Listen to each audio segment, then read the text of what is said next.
வருந்துறான். தன் இதயத்தை ரொம்ப கடினப்படுத்திக்கிறான். அப்புறம் ஆண்டவர் கடைசியாக இந்த ஜனங்களை விடுவிக்கும்படியாக ஆண்டு சொல்றார், நீங்க பஸ்கா கொண்டாட வேண்டும், எல்லாரும் வீட்டுல என்ன செய்யுங்க, ஒரு ஆட்டை வெட்டி இந்த ஆட்டுடைய ரத்தத்தை என்ன செய்யுங்க, வாசல் நிலைக்கால்கள் என்ன செய்யுங்க நீங்க பூசிக்கிட்டு யாரும் வீட்டை விட்டு என்ன செய்யக்கூடாது, வெளியே போக கூடாது, வீட்டுக்குள்ளதான் இருக்கணும். மாலை இருட்டோட நீங்க எல்லாம் பூசிட்டு எல்லாம் வீட்டோட நீங்க இருக்கணும். நான் சங்கார தூதன் அனுப்புவேன், எந்தெந்த வீட்டு வாசல்ல ரத்தத்தின் அடையாளம் இருக்கோ அந்த வீட்டை நான் என்ன செய்ய மாட்டேன், அழிக்க மாட்டேன், நான் கடந்து போய் விடுவேன். யார் வீட்டு நிலைவாசல்கள் எல்லாம் இந்த ரத்தத்தின் அடையாளம் இல்லையோ அந்த வீட்டில் முதல் குழந்தைகளை நான் நினைச்சுவேன், சங்காரம் பண்ணி நான் கடந்து போவேன் என்று ஆண்டவர் சொல்லுகிறார். இந்த வார்த்தையை விசுவாசித்த ஏற்றுக்கொண்ட இஸ்ரவேல் ஜனங்கள் எல்லாரும் ஆடுகளை வெட்டி தங்கள் வீட்டு நிலைக்காரர்கள் மேல என்ன செஞ்சாங்க, ரத்தத்தை என்ன செய்யாங்க, பூசினாங்க. ஆனா எத்தனை வருஷமா சர்ச்சுக்கு வந்தாலும், எத்தனை வருஷமா பைபிள் படிச்சாலும், எத்தனை பிரசங்க அந்த ரத்தத்தினால கேட்டாலும் கொஞ்சம் பேரும் விசுவாசிக்காத விசுவாசிகளாகிய நம்ம வேடிக்கை பார்த்தால் நம் இழப்புகளை தான் நாம் சந்திக்க முடியும். அல்லேலூயா. என்ன சொல்றீங்க? அல்லேலூயா. எத்தனை பேர் விசுவாசிக்கிறீங்க? நீ ஒரு அல்லேலூயா காணோம், பிரசங்கம் தானே கேட்கிறீங்க? அல்லேலூயா, அல்லேலூயா, அல்லேலூயா. இத விசுவாசிக்கிற இது ஆண்டவர் பொதுவாக சொல்றாரு. எகிப்தியரும் கேட்டுதான் இருக்கான், இஸ்ரேலும் கேட்டுதான் இருக்கான், மோசே மூலமா சொல்லுது. ஆனா இந்த இஸ்ரேல் ஜனங்கள் கர்த்தருடைய வார்த்தை என்ன செய்றாங்க, அப்படியே ஏற்றுக்கொண்டு ரத்தத்தின் அடையாளத்தை பூசுற எகிப்தியன் சும்மா வேறு பைத்தியம், சும்மா ரத்தத்தை தடவுனாங்கன்னா ஒண்ணும் ஆகாதான் அப்படின்னு வேடிக்கை பார்த்தாங்க. அல்லேலூயா. கர்த்தர் சொன்னதை செஞ்சார். அல்லேலூயா. சங்காரம் உண்டாயிற்று. இஸ்ரவேல் ஜனங்களையோ கர்த்தர் பாதுகாத்தார். அல்லேலூயா. அந்த ரத்தத்தின் அடையாளம் வீட்டின் நிலைக்கால்களில் இருந்த போது, ஏன்னா அவருடைய ரத்தம் பேசக்கூடிய ரத்தம். நல்லா தெரிஞ்சுக்கோங்க, அவருடைய ரத்தம் என்ன, எப்படிப்பட்ட ரத்தம்? நீங்க இந்த வீட்டு நிலக்காரர்களை பூசுறீங்களே, அந்த ரத்தம் என்ன செய்யுமா, பேசுமா. சங்காரம் வரும்போது இந்த வீட்டுக்குள்ள வராத, இது இந்த ரத்தத்தினால் பாதுகாக்கப்பட்ட வீடு. அல்லேலூயா. இந்த ரத்தம் பேசுமா. அல்லேலூயா. உங்க வீட்டு மேல ரத்தத்தின் பாதுகாப்பு இருக்கும் போது அந்த ரத்தம் உங்களுக்கு விரோதமாய் வருகிற எல்லா கிரியைகளையும் கண்டு இங்க வராத, நீங்க பேச வேண்டாம். சில வீட்டுல விரட்டுவாங்க, நம்ம சட்டப்பட வேண்டாம், ரத்தத்துக்கு விர கொடுப்போம். அல்லேலூயா. ரத்தத்தை மறந்துடுவாங்க, இவங்களே கத்துவாங்க,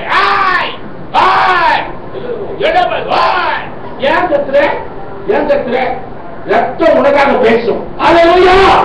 நீ கத்தாத. அல்லேலூயா. உனக்காக என்ன பேசுவோம், நீ கத்திட்டீங்கன்னா அந்த ரத்தம் கம்மன்னு பார்த்து கத்துக்கு பேய் மாதிரி, நான் தான் இருக்கேன் பாதுகாத்து. வெளியேற்று பேய் வந்து பார்த்தோம். அல்லேலூயா.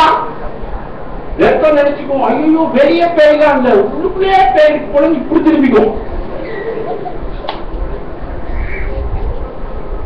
ரொம்ப கட்டுவதா, ஏன்னா ஆபேலின் ரத்தம் பேசுகிறதா. அல்லேலூயா. நீங்க எபிரேயர் 12ஆம் அதிகாரம் 24 வசனத்தை நீங்க வாசிக்கும் போது, அல்லேலூயா, ஆபேலின் ரத்தம் பேசுகிறது. அதை வாசிக்க, எபிரேயர் 12:24. உடன்படிக்கையின் மத்தியஸ்தராகிய இயேசுவின் ரத்தத்திற்கு ஆபேலுடைய ரத்தம் பேசுவதை பார்க்கிறோம், நன்மையானவர்களை பேசுகிற ரத்தமாகிய செழிக்கப்படும் ரத்தத்திற்கு வந்து சேர்ந்தீர்கள். அல்லேலூயா. Praise the Lord. அல்லேலூயா. அது ரத்தம் பேசக்கூடியது ரத்தமாக இருக்கும். அன்பு தேவ பிள்ளைகளே, அல்லேலூயா. Praise the Lord. அந்த ரத்தத்தை நாம் விசுவாசிக்கும் போது அந்த ரத்தத்தின் வல்லமை நமக்கு ஒரு பாதுகாப்பு உண்டு. அல்லேலூயா. உங்க வீட்டுல என்ன செய்யணும், ஆண்டவரே ரத்தத்தின் அடையாளம் எங்க வீட்டின் மீது என்ன செய்யறோம் இருக்கட்டும்ப்பா, நீங்க சொல்லிட்டு நீங்க தைரியமா வீட்டுக்குள்ள இருங்க. வரதெல்லாம் எதிர்பார்த்துக்கோ, வரதெல்லாம் எதிர்பார்த்துக்கோ. அல்லேலூயா. வரதெல்லாம் என்ன ரத்தம், ஏன்னா அது பேசக்கூடிய ரத்தம். It's a blood which can speak. Hallelujah. Hallelujah. That's a living blood which can speak. நமக்கு விரோதமாக வருகிற எல்லா காரியங்களையும் அதே பார்த்து இஸ்ரேல் ஜனங்கள் ஏதாவது பேசினாங்களா? சகாரத்துதான் இங்க வராத, அங்க போ அப்படின்னு எவனும் சொல்லல. உள்ள நல்ல திணிப்பு நல்ல கடிச்சு நறுக்கு திணிட்டு இருந்தாங்க. ரத்தத்தை ஊற்றி அதில் தரையிட்டாங்க. உள்ள என்ன செஞ்சுக்கிறாங்க நல்லா. ஆமா, ரத்தம் அவரோட காய்ச்சி அன்பு தேவஜனமே. எதுக்கு நான் சொல்றேன்னா, நம்ம அலட்சியமே எப்படி வேணா இருந்துக்கலாம் அப்படின்னு நான் சொல்ல வரல. நம்ம கவனமா இருக்கணும், பரிசுத்தமா நம்மை காத்துக்கொள்ள வேண்டும். இந்த ரத்தம் நமக்காக பேசக்கூடியதாக இருக்கு, நம்மை பாதுகாக்கக்கூடியதாக இருக்கிறது. அந்த ரத்தம் நம்ம வீட்டின் மீது இருக்கின்ற. இரண்டாவதாக யாத்ராகமம் 24:8 நம்ம உதவி செய்கிற உடன்படிக்கையின் ரத்தம் is covenant blood that helps us. யாத்ராகமம் 24:8 அப்பொழுது மோசே ரத்தத்தை எடுத்து ஜனங்களின் மேல் தெளித்து இந்த வார்த்தைகள் யாவையும் குறித்து கர்த்தர் உங்களோடு பண்ணின உடன்படிக்கையின் ரத்தம் இதுவே என்றார். கர்த்தர் உங்களோடு பண்ணின உடன்படிக்கையின் ரத்தம் அல்லேலூயா இதுவே என்றார். அப்பொழுது மோசே ரத்தத்தை எடுத்து ஜனங்களின் மேல் தெளித்து இந்த வார்த்தைகள் யாவையும் குறித்து கர்த்தர் உங்களோடு பண்ணின உடன்படிக்கையின் ரத்தம் இதுவே என்றார். உடன்படிக்கையின் ரத்தம்னா என்னன்னா, கவினன்ட் பிளட் அப்படின்னா, உடன்படிக்கை என்றாலே அக்ரிமெண்ட் பிட்வீன் எத்தனை பேரு? அக்ரிமெண்ட் பிட்வீன் எத்தனை பேரு? எத்தனை பேரு? இப்படி காமிக்கிறாங்க, அப்படிலாம் கிடையாது, 2 பேர். அது அக்ரிமெண்ட் பிட்வீன் எத்தனை பேரோட உடன்படிக்கை? எத்தனை பேரோட? 2 பேரோட உடன்படிக்கை. அல்லேலூயா. இப்படி இல்ல, அல்லேலூயா இப்படி.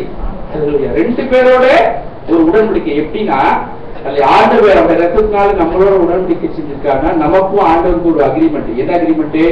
தோத்துறோம், எனக்கு ஏதாவது ஒண்ணுன்னா நீங்க ஹெல்ப் பண்ணும், உங்களுக்கு ஏதாவது ஒண்ணுன்னா அதான அக்ரிமெண்ட். இப்ப 2 நாடு கூட்டணி அக்ரிமெண்ட் போடுறாங்கன்னு வச்சுக்கோங்க. இப்ப இந்தியாவோட என்ன கூட்டணி, யார் கூட்டணி போட்டுக்கிறா? பாகிஸ்தானா? இந்தியாவோட கூட்டணி யாரு?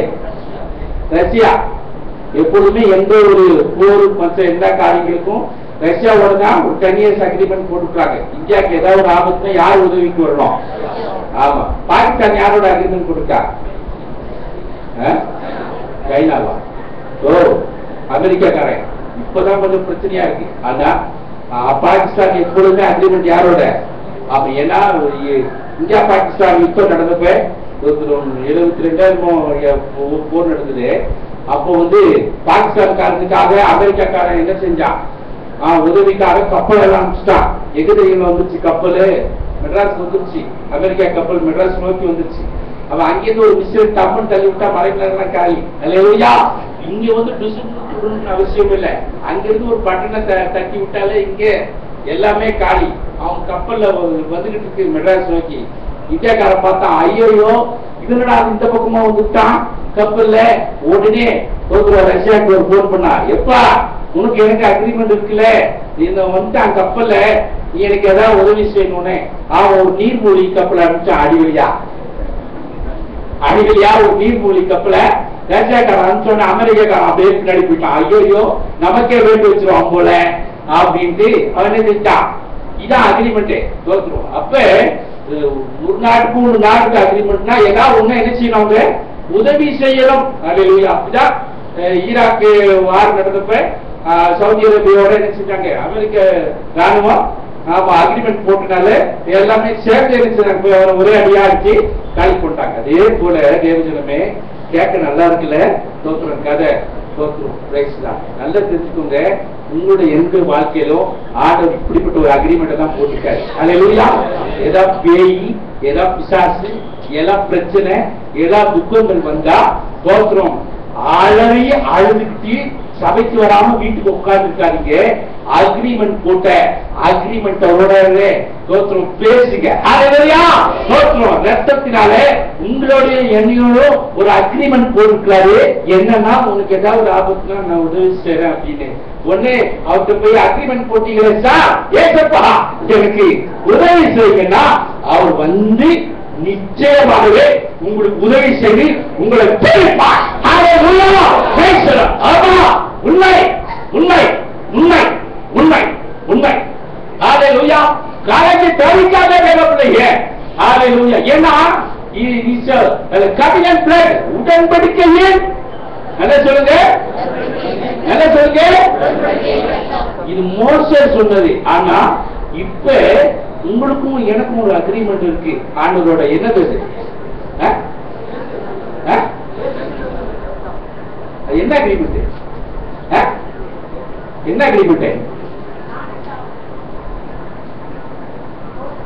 மோசே சொன்னா உடன்படிக்கையின் ரத்தம் சொன்னா, ரைட்டா?